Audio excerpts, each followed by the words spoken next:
Yesterday, the Premier of Queensland said that I personally attempted to buy his government. That's grossly untrue, and it will be shown in the courts. I have this morning instructed our lawyers to prepare at the earliest possible time the service of a writ upon the Premier for defamation in relation to this particular action. And the Premier will, of course, use your money, taxpayers' money, to defend himself in this case. Where it's a wholly personal affair, he'll rely to siphon off taxpayer funds without going to his pocket to defend himself in court. This, like any other court case that I've been involved on, will not involve a settlement or a negotiation. You can rest assured that Campbell Newman, who's got a great respect for the judiciary, will have his opportunity to present the facts of the matter in court, and a judge will be able to preside on the outcome.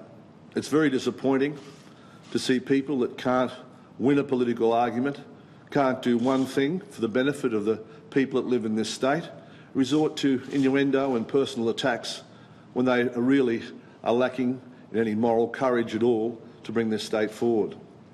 Of course, the other thing which has been in the news has been the announcement we made yesterday of our 3 members of the Legislative Council in the Northern Territory who have joined our party.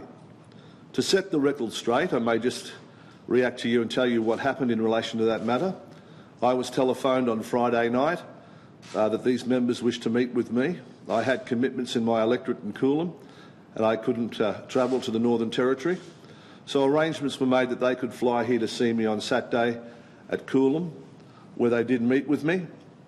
We outlined to them what our plans were for the Northern Territory, having stood a candidate there in the Senate elections in 2013 and both of the House of Representatives seats. Indeed, we have many members in the Northern Territory already.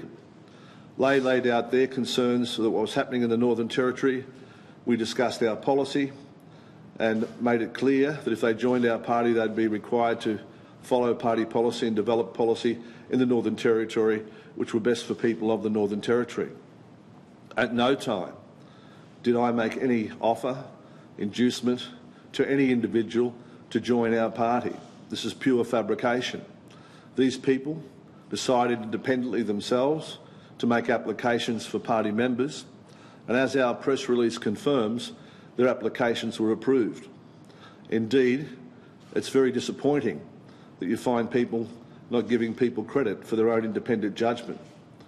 The Liberal Country Party, it seems, in the Northern Territory has torn itself apart by not providing good government to that state, by promising things like most politicians do at elections, only to forget about them later on. And this is the major concern of the members of the Liberal Country Party that we met with, that they had certain undertakings and promises by the organisation that their electorates would be looked after, and it didn't happen.